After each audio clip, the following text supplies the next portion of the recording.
Good morning, sir. Long distance call for Miss Gladys Paulino from John Paulino, number 100101. The payment will be cash. I'm Christy Paulino from Paulino, Boot PLDT Muñoz Branch. Hi guys, this is Christy, ang negosyanteng may discount niya. In this vlog, isa-share ko sa inyo yung aming unang business dito sa Muñoz, ang franchise ng PLDT.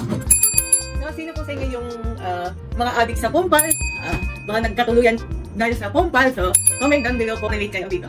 Nung tatay ko kasi, i-assign siya sa Mindanao kasi nga siya ay police, pero ayaw niyang magpa-assign doon. Kaya umuwi na siya dito sa Muñoz. Yung mother niya naman, na-petition na nung kanyang ate, na nag-petition doon sa mga anak. Ang ginawa niya, pinayos nila lang yung bahay nito, yung lugar nila dito sa Muñoz, which is, ito nga yung bahay namin. Tapos, may tindahan sa harapan. Then, kasalukuyan naman daw na ginagawa itong PLDT. So, yung PLDT nito ay nabili lang nung PLDT company or Philippine Long Distance Telecom Company. Ang dating, may nakatira dyan may isang pamilya na nagmamayari ng lupa na nabili ng PLDT. Kapitbahay nila yun. College days ng aking father, binibenta daw sa lola ko yung buong lupain na yun. Yung dito sa may worth of 300 pesos. No? Napakamahal pa nung pera ng araw. So, hindi kinonsider nung lola ko yung offer kasi nga, kung bibili ngayon, may tendency magahol sa budget sa pagpapaaral ng kanyang 5 anak. Tatay ko ang unang nag-franchise ng PLDT booth dito sa Muñoz. From 6 AM to 2 AM ng umaga ay bukas ang PLDT. Bukas yung telephone booth namin. Hanggang sa tumagal, merong 3 branch na ng PLDT na nagpapatawag dito sa Muñoz. Yung main branch ay yung mismong PLDT building. Meron silang 5 phone booth sa loob ng opisina. Tapos meron din sa may palengke. Kaya lang po, kakaiba nung branch namin sa dalawang branch ay kami po ay nagke-cater ng caller mula alas 6 ng umaga hanggang alas 2 na madaling araw. At yung dalawang branch ay office hours lang. So yung main branch na PLDT, ang kanyang office hours ay from 8 AM to 3 PM. Pwede kang tumawag sa kanila. So ganun din po sa may palengke. Yung sa may palengke naman po ay Monday to Saturday, 7 AM to 5 PM. Kami naman ay Sunday to Friday, 7 days a week, ng alas 6 ng umaga hanggang matapos yung caller. Umano po siya ng alas 2 ng madaling araw. So ganun po yung aming business. Yun po. Yan yung kaibahan. Anong bata ko, ang natatandaan ko dito sa aming pwesto, sa harapan, kung saan nandun yung PLDT phone booth, pagdating ng weekend, badain ang nakapark sa harapan, mga naka-hand tractor galing sa Baguio, makikitawag dito, kasama yung buong pamilya nila.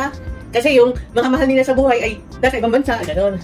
Or sa Manila, yung mga time na gano'n. Yung ingay dito sa bahay, nung time na gano'n ay sari-sari. Yung lugar po kasi namin ay along the highway.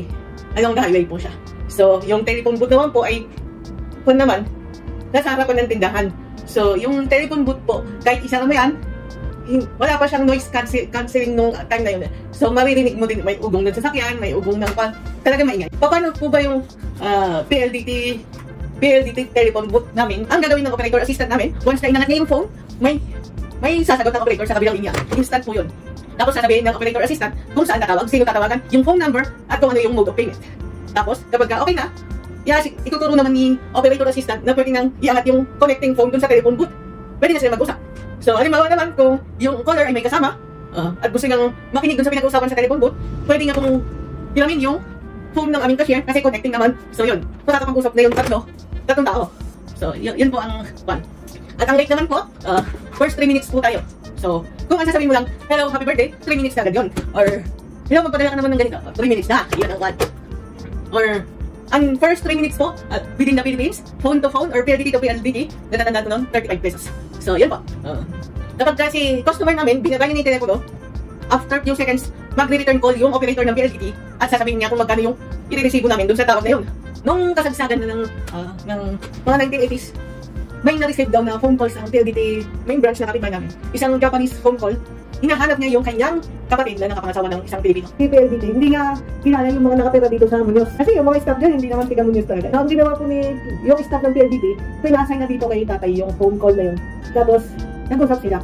May kapitbahay kami nakapangasawa ng isang pure Japanese na babae. Yun pala yung kapatid. Kausap, na-trace kung nasan yung Japanese sister, inayos yung papel. Nakapunta ulit sa Japan yung Haponesa. Si Lola ako, yun. Dahil nakapunta siya doon, naisama niya yung anak niya, si Kuya Rolly. Bukod doon, may mga iba pang ganong senaryo na may tatawag dito, tapos hanapin si ganito. Meron din naman akong pinsan na gustong-gusto niyang tawagan sa tatay.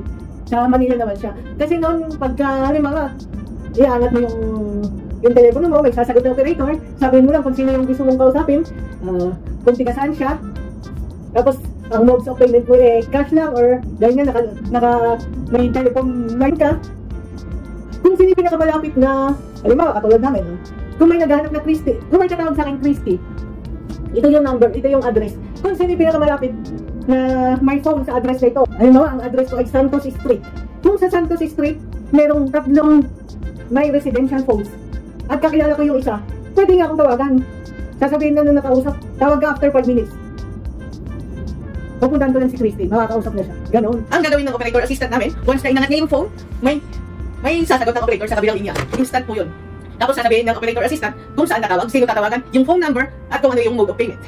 Tapos, kapag okay na, ituturo naman ni operator assistant na pwede nang iangat yung connecting phone dun sa telephone booth. Pwede na sila mag-usap. So, halimbawa naman kung yung caller ay may kasama, at gusto nang makinig dun sa pinag-usapan sa telephone booth, pwede nga pong ilamin yung phone ng aming cashier kasi connecting naman. So, yun. Makakapag-usap na yung tatlong tao. At ang rate naman po, first 3 minutes po tayo. So, kung sasabihin mo lang, hello, happy birthday, 3 minutes na agad yun. Or, magpadala ka naman ng ganito, 3 minutes na. Yun ang first 3 minutes po, within the Philippines, phone to phone or PLDT to PLDT, natatandaan ko noon, 35 pesos. So, yun po. Pagka tumawag naman sa abroad, lalo na yung mga couples na merong nasa abroad, rate naman po ni PLDT ay 400 isang minuto. 400 first 3 minutes. Ganun po ang rate. Kapag kasi customer namin, binabay niya ni telepono, after few seconds, magre-return call yung operator ng PLDT at sasabihin niya kung magkano yung i-receive namin dun sa tawag na yun. So, kung naka 5 minutes siya, 35 pesos ang first 3 minutes. Yung additional 2 minutes ay may rate po. Yung rate na yun, yung rate naman nun ay nag-undergo sa succeeding. May tindahan naman dito, karamihan ng staff ng PLDT hanggang ngayon ay bumibili ng merienda dito sa bahay. Pupunta lang kami dyan sa opisina, magre-request ng repair or kung pwedeng palitan yung mga phones. Kinabukasan, may darating na magre-repair na. Since sa PLDT company yung kapitbahay namin, karamihan ng repairman ay nanggagaling pa sa Maynila. Galing sila sa Manila, mag-i-stay sila din sa PLDT. Tapos habang tapos gagawin na nila yung aming units, then din sila mag-i-stay sa PLDT. Natatandaan ko nung elementary ako kasi isa ding business ng pamilya ay boarding house dito. So may mga engineers po na nag-stay dito sa paupahan naming kwarto kasi may ginagawang tower dito sa may PLDT. Yun po. Tapos simula po noon hanggang ngayon, once na mahina yung kuryente or nag-blackout, may maingay na generator sa kabila. Kasi po, kailangan ng 24 hours na aircon ang office ng PLDT. Kasi yung mga transmitter ng PLDT phones ay nandyan. Kung hindi po malalagyan ng aircon yung mga transmitter, may tendency sumapunta. Yung buong nabaisiya ay na yung PLDT. Yung mga phones ng PLDT. Yun po.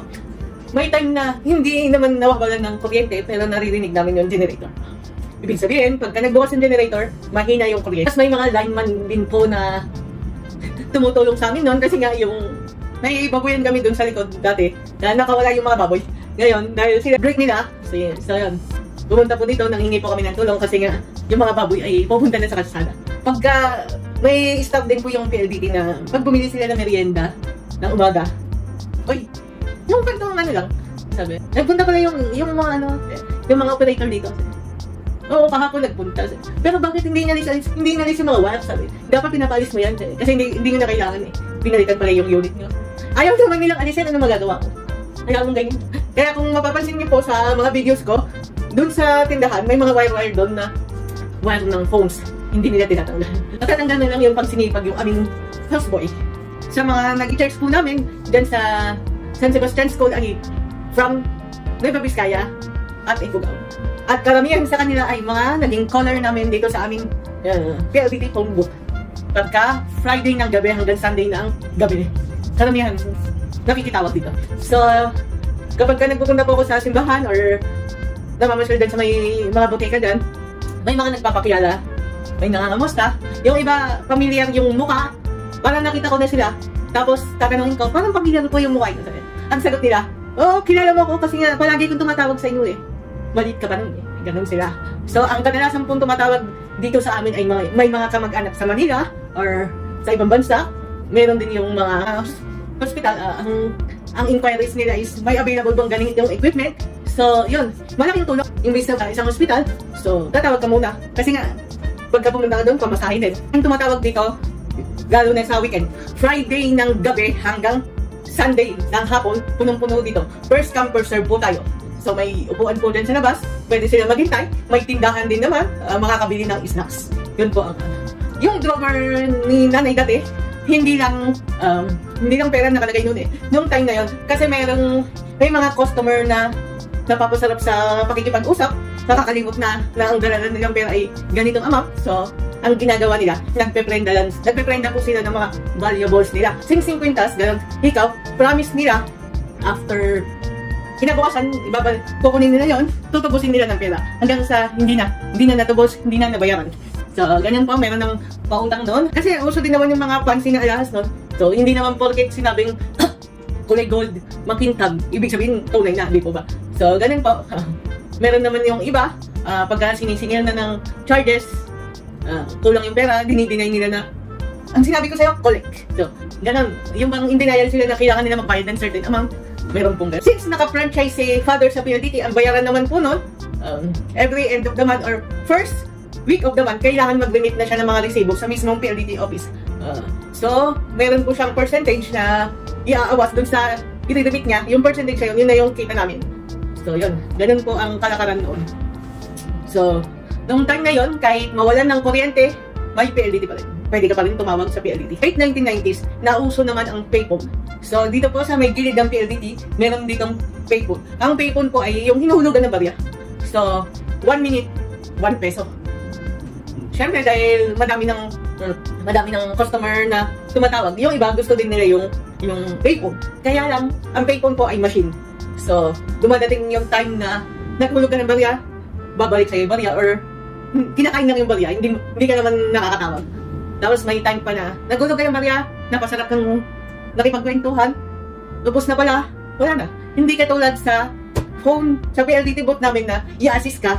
Ang kailangan mo lang gawin, aangat mo na lang yung telepono, pwede mo na makausap yung gusto mo, then magbabayad ka. Ganun po ka-convenient yung telephone book kumpara sa payphone. Nung maglaon, yung payphone po, imbis na piso-piso lang, naging 5 piso na, tumatanggap na siya ng 5 piso, pero hindi pa rin nawala yung kalakasan ng aming PLDT phone booth, kasi nga maraming customer talaga, lalo na sa long distance call, tapos gusto nila yung phone talaga. Siyempre, kasunod na din doon yung services na ino-offer namin. So, yun. Tapos, bago mag-ban, nag-launch na rin sila ng phone card. Sa phone card naman po, kasi yung phone card ay, parang siyang, alam niyo po yung ATM card. Di ba yung ATM card ay may chip doon sa gilid? Ang problema naman doon, once na nagasgas yung chip na yun, hindi mo na pwedeng gamitin. At dahil nga, madaling gumagamit, so, parang nag-e-error din yung phone card, payphone na yun. Pati yung sa coins nag-e-error. Tapos, syempre, may mga iba na gagamit. Syempre, phone yun eh. May laway, diba? Eh, sa amin po, hindi pwede yun. Kasi nga, may mga customer kami na nagre-request talaga na bago nila gamitin yung phone, kailangan malinis yung phone na alcoholan, or sila mismo may dala-dalang alcohol, may dala-dalang. Kahit may payphone doon sa gilid ng PLDT, payphone, tapos meron din siyang phone card sa gilid ng PLDT, hindi pa rin natalo yung aming telephone booth. Kasi nga po, yung mga caller ay alam nila yung number na tatawagan nila, 7 digits number. Pero hindi po nila alam kung ano yung area code. So, ganito po yun. Tatawag kayo sa Pilipinas, 0063, area code, tapos yung number. Kapag nandito po kayo sa Pilipinas, area code lang po. Area code. Kung area code natin sa Manila, 02, tapos 8 digits. Ganun po. Kung ang tawag ay manggagaling lang po sa Manila at tatawagan niyo ko gamit ng cellphone niyo, dapat ang number po ay area code plus phone number.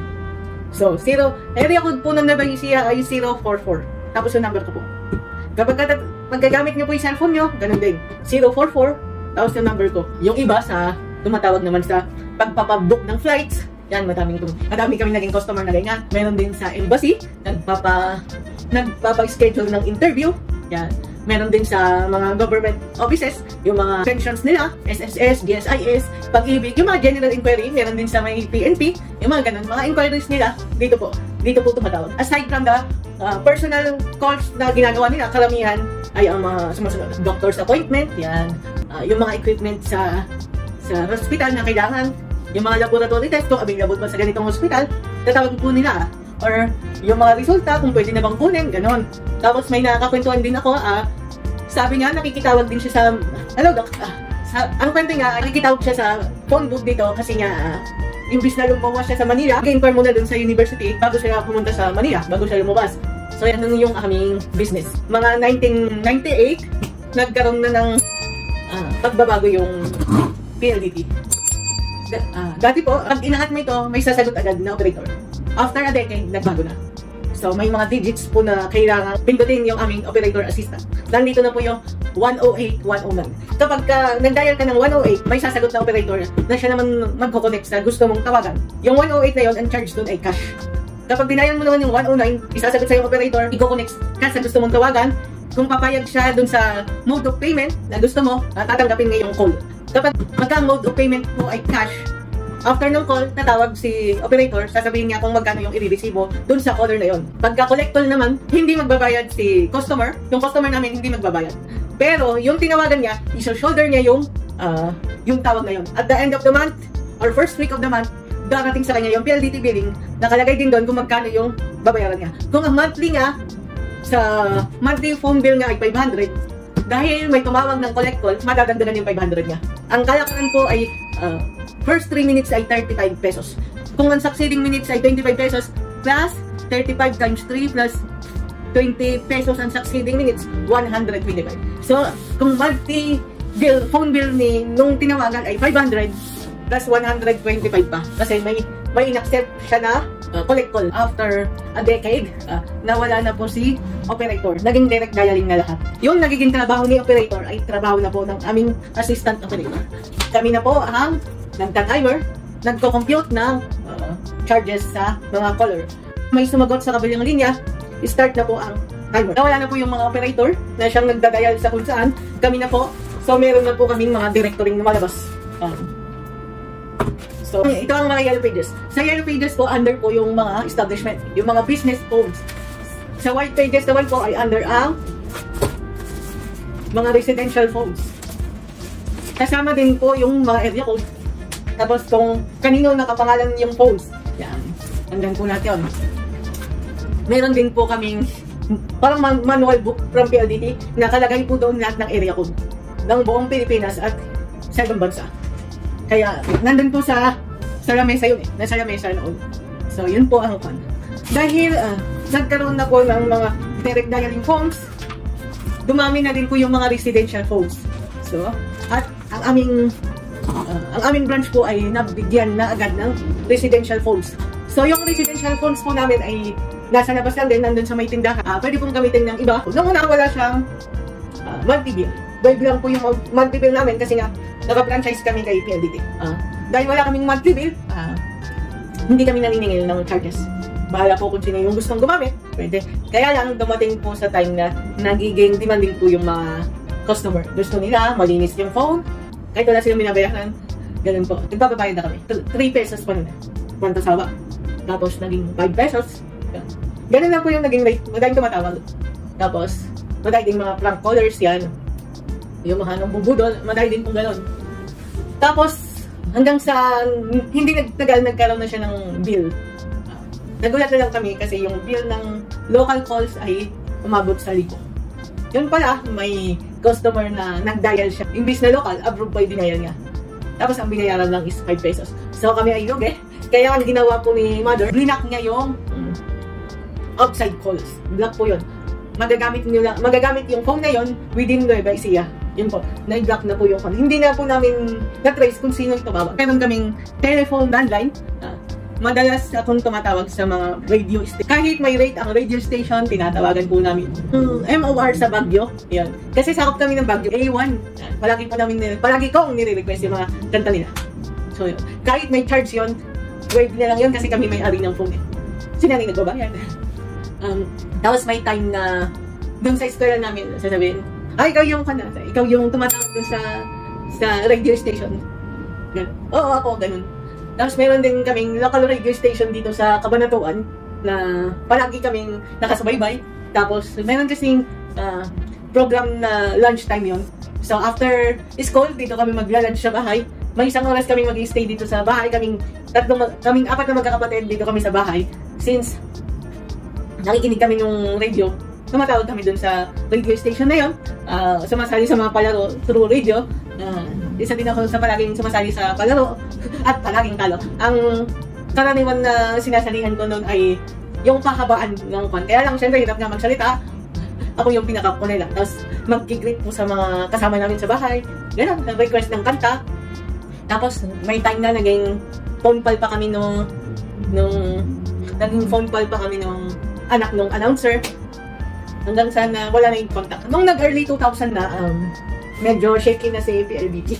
Kasi nga, umuusbong na po yung mga mobile phones. So, yun.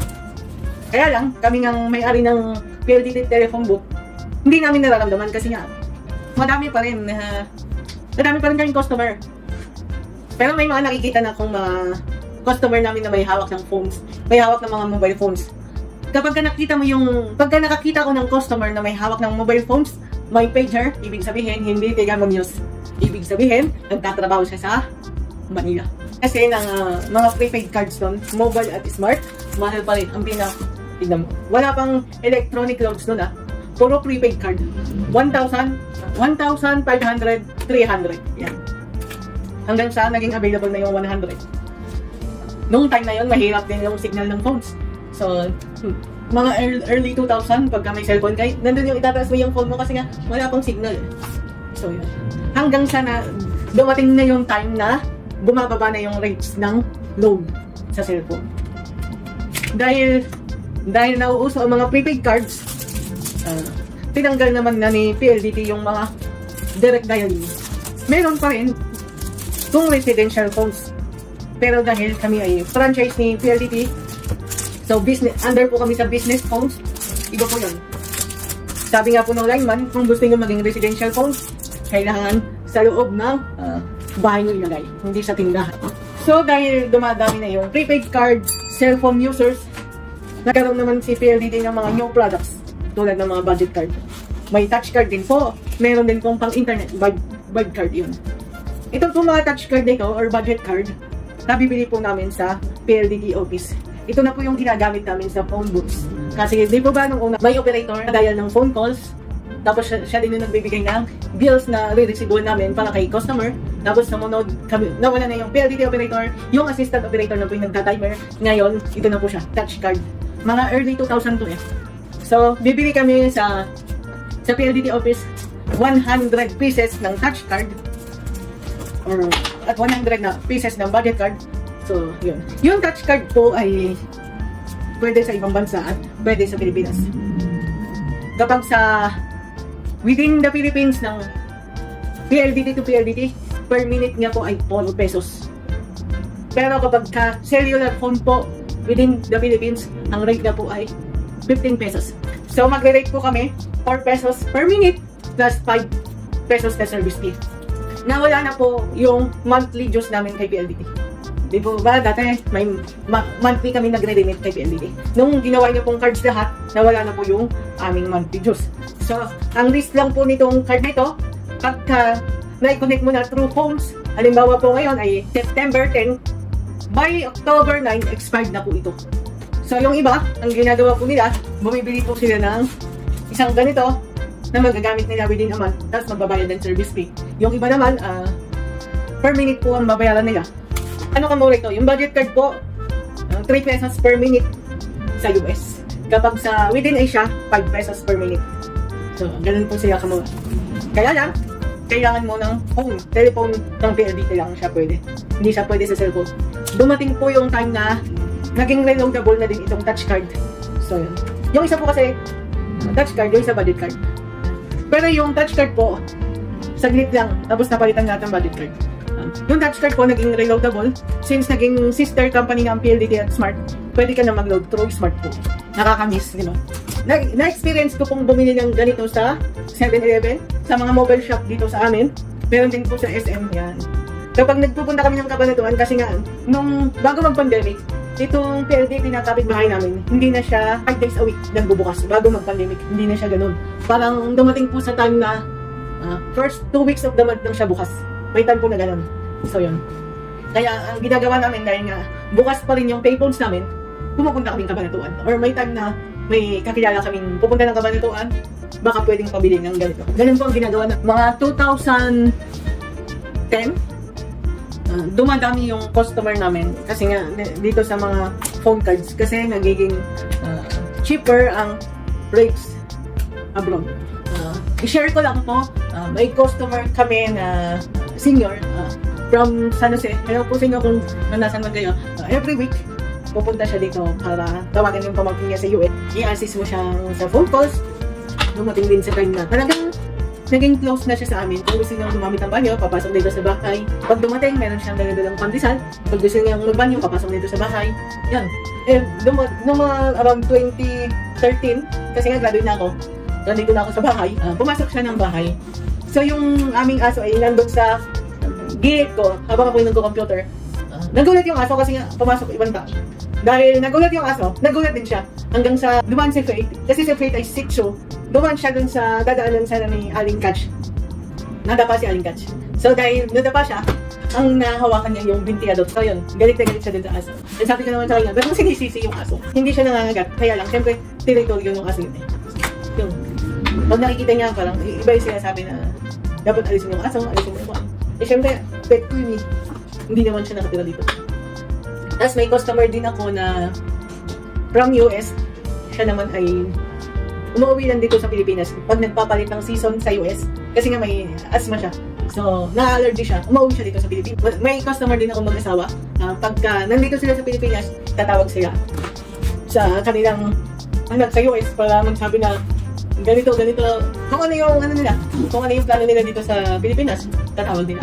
Meron din ako naging customer, tumawag siya kasi nga kailangan i-report yung kanyang credit card kasi hindi niya na magamit. Nung nag-umpisa ang tax card, nag-umpisa ang gumamit ng cards yung PLDT. Hindi naman na wala yung mga customer na nagpabagsak sa PLDT ng books ay internet. Internet po ang nagpabagsak kay PLDT. Bakit po?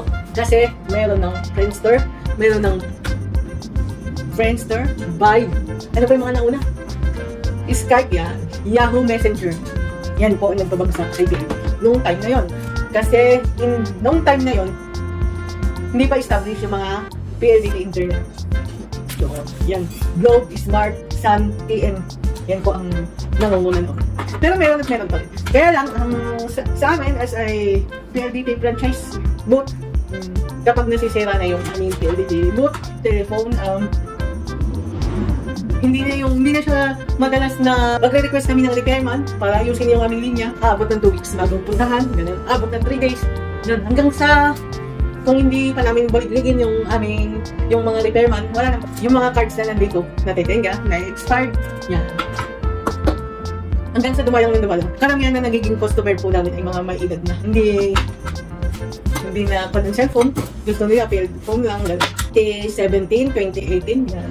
Hanggang sa tuluyan na nga po hindi na nagawa yung aming mga telephone booths. Yung aming mga stock na card ay mga nag-expired na. Dahil COVID time na po ang 2019, kahit gawa po yung aming booth ay for our protection, hindi na po kami nagpapagamit. Hanggang sa naging personal use na namin itong mga cards na natira. So, yun. Dahil nga po, palaging nasisira yung aming phone booths, may mga customer kaming gustong tumawag sa embassy. Ang pinapagamit na po naming phone ay ang aming residential phone. Nakalagay sa salas. Kasi nakakabit yun sa computer ko. May mga tumatawag po. Noong una, gamit nila yung cards. Gumagamit po kami ng ganitong cards, tapos per minute po ang bayad. May number po kasi na hindi po tinatanggap ng cards. Yun yung mga embassy phones. So, ang ginagawa na lang po namin, may sarili po kaming rate na direct dialing na po. Hanggang sa may tumatawag na sa phone namin, hanggang sinasabi, ba't daw kami nagpapatawag ng embassy? Sa bill namin, madami na nakikita ang embassy number. Kailan na lang po namin ng that time ay, kasi may mga kamag-anak kami na tumatawag yung time na yun. Matagal din na nangyari yan, mga 3 years din. Ganun, may nakikitawag sa embassy. Pagkaayos na yung phone sa tindahan, wala nang papasok sa sala para makitawag. Doon na lang. Kaya lang palaging nasisira yung linya ng phone. Natakot pa ako noon kasi nga, mga high school time, na-experience namin na ma-hold up dito sa may tindahan. Nag-pretend siya na color ng PLDT boot. Gagamit siya ng boot namin. Ang kitabang. Tapos nung time nung nung nakagraduate na ako, since wala na kami mga operator, ako na lang yung tumatao sa tindahan. May nag-approach sa akin na lalaki, sabi niya, gusto niya daw makitawag sa phone. Available pa that time yung mga telephone booth sa harapan. Pero sabi niya gusto niya sa loob. What? Minsan hindi ako nagpatawag sa loob. Siguro na-observan niya na may pumapasok sa loob ng bahay nung na nakikitawag. Simula nun, parang nano ko na delikado pa rin ginagawa namin. For our protection, kahit nakakapanglayang doon sa mga charges, tinigil na namin yung mga phone calls sa loob ng bahay. Kasi kung natusin, halos hindi din ako kumikita eh. Hindi din, may kita pero it's not worth it kasi nga ang pag-uusapan ay safety namin. Tapos syempre yung mga gamit din. Tapos unti-unti na rin binibenta sa nagtikin na pa yung mga directory na naka-stock dito sa bahay. So, yun, feeling ko doon humihina na si PLDT. So, before pandemic, dalawa yung linya namin pang phone booths. Nung nasira, wala nang gumawa. Hindi na nagamit hanggang sa tuluyan na siya naputol. Ang nariting na lang sa amin ay ang PLDT internet. So, ang aming local phone, residential phone namin ay PLDT. Simula 7 years old ako, ito na yung phone. So, kaya lang, nung 2017, na-discourage kami kasi nga yung aking phone ay sira. Gawa lunis, sira martes, umabot ng 1 linggo, 2 linggo. May time na, sa isang buwan kasi 30 days. May time na 10 days ko lang siya magagamit, the rest, sira na. So, tapos, ang rate pa namin kasi ay 1.8 to 1.9. Umabot pa nga ng 2,200. Okay lang. Kasi nga, gamit din naman namin sa business yun eh. May mga tinatawagan kami, palay business na. Nakakarinig na ako ng mga rates na available ang 900, available ang 1.2. Yun. Parang gusto ko kasi na doon ako sa rate ng 1.2 hanggang kahit 1.5 okay na. Kasi can afford ang pag-usapan pero hindi na siya ganun ka-practical. Gawa ng palagi naman siya nasisira. So yun. Palagi ko nakikipag-usap sa customer representative. Na sana babaan yung rates namin. Kaya lang, ayaw nila. Kasi nga yung rates namin is kumbaga, hindi naman siya pwedeng bumaba. Pataas na ng pataas. Kasi ang starting rate namin is 1.8. Yun ang reason nila. So, yun. Hanggang sa dumating yung time na pinatanggal na namin yung internet, phone na lang kasi nga may mga phone calls pa rin kaming kailangan tawagan. May mga phone calls pa rin kaming inaasama receive. Kasi yung kuya ko nasa ibang bansa din, kino-consider din namin yun. So, tapos, mga early 2019, nag-start na akong maging Shopee seller. Dahil ako'y Shopee seller, kailangan ko ng internet connection. E palagi naman dyan sila. So, yun.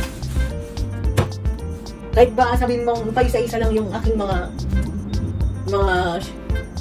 order nung time na yun, kailangan pa rin talaga ng internet connection. So, para ma-alis na lang, pinaputol na lang. Noong una, pinaputol namin yung internet, niretain lang yung residential phone. Pero mabigat pa rin. Kasi wala na din kami natatanggap na phone calls. Kasi nga, trouble cellphone na din. Pag kami tumatawag dito sa bahay, number ko na yung tinatawag. Tapos ang gusto namin ng kausapin, si nanay or si tatay. Kasi nga, ako lang palagi nandito sa bahay. So, para sa phone, nag-start na din ako mag-post sa Shopee. Kailangan ko ng internet. Yun. Kailangan ko din ng live selling para makabenta. After 25 years, pinakat ko na yung aming residential phones. So, balita ko ngayon, maganda na yung service ni PLDT. Maganda na yung inyong mga internet connection. Malay mga one of these days, mag-inquire na naman ako, lumipat sa PLDT. Who knows? PLDT will always be a part of my childhood. Diba? Kasi dahil dun sa aming business. Baka may considered ko din yun. Just to bring back na. Loob ng more than 3 decades na nakasama namin ang PLDT. Maraming salamat po sa mga naging customer ng aming munting negosyo. Maraming salamat po. At sa mga nagpapakilala sa akin, pagka nakikita nyo ako sa public places na isa kayo sa naging caller ng aming Paulino PLDT phone booth, makilala po kayo sa akin. Maraming salamat po. Sa mga naging kasama namin dito sa aming negosyo, si Ate Raquel, si Ate Starlet, si Ate Saiki, si Ate Annie, si Kuya Louie, si Ate Karina, si Ate Daisy, sino po ba? Si Ate Dosa, si Ate Nati. Maraming salamat po sa mga nag-lingkod sa amin. Simula nung bata ko. Sa mga pictures na ipapakita ko, kasama ng video na ito. Sana ay maalala nyo minsan naging magkasama tayo. So, comment down below kung na-experience nyo ang aming service dito sa PLDT, dito sa Paulino PLDT Telecom Group. Maraming salamat po. At hanggang ngayon, kahit wala na po kaming mga PLDT units, ay welcome pa rin po kayong magtanong about sa mga PLDT numbers, sa mga area code. Masasagot pa rin namin kayo. So, yan. Karamihan ng mga naging kasamahan namin dito sa aming negosyo ay mga kamag-anak namin sa mother side. So, nandito sila kapag during summer break or karamihan sa kanila pagka after graduation ng high school or after graduation ng college, nandito na sila sa bahay, nagtatrabaho. Yung iba, naghihintay ng licensure result, naghihintay ng schedule ng examination for civil service, licensure, gano'n. So, yun. Kaya naging close ako sa mga pinsan ko sa mother side. Kung tatanungin nyo po, kung gusto ko pa rin po bang magkaroon ng PLDT telephone booth dito sa bahay, kung willing pa rin po ako mag-franchise, opo, willing pa rin. Kaya lang, siguro magkakaroon na ng restriction. Hindi na katulad noon na magiging may bit na din po tayo gawa ng ang dami na pong naming na-experience noon. So, syempre, lesson learned na rin po siguro. Ang isang magiging, kung may babalik yung time na yun, siguro yung office hours natin. Office hours. Siguro, ang magiging office hours namin ay 6 AM to 10 PM. Yun na lang. Magiging strict na din kami sa office hours. Tapos, syempre sa payments. Tapos, hindi na pwedeng pumasok sa loob ng bahay. Kasi nga, syempre, natapos na po tayo sa COVID pandemic. So dahil sa pagkakaroon ng COVID pandemic, meron kailangan i-consider. May nagbago eh. May magbabago at may magbabago. So yun. Hanggang sa muli po, comment down below sa mga naka-experience ng PLDT phone booths, PLDT phone calls, sa mga naka-experience ng aming serbisyo. Maraming salamat po. Ang experience ng 1980s to 1990s ay hindi mabubura. Iba pa rin talaga. So maraming salamat.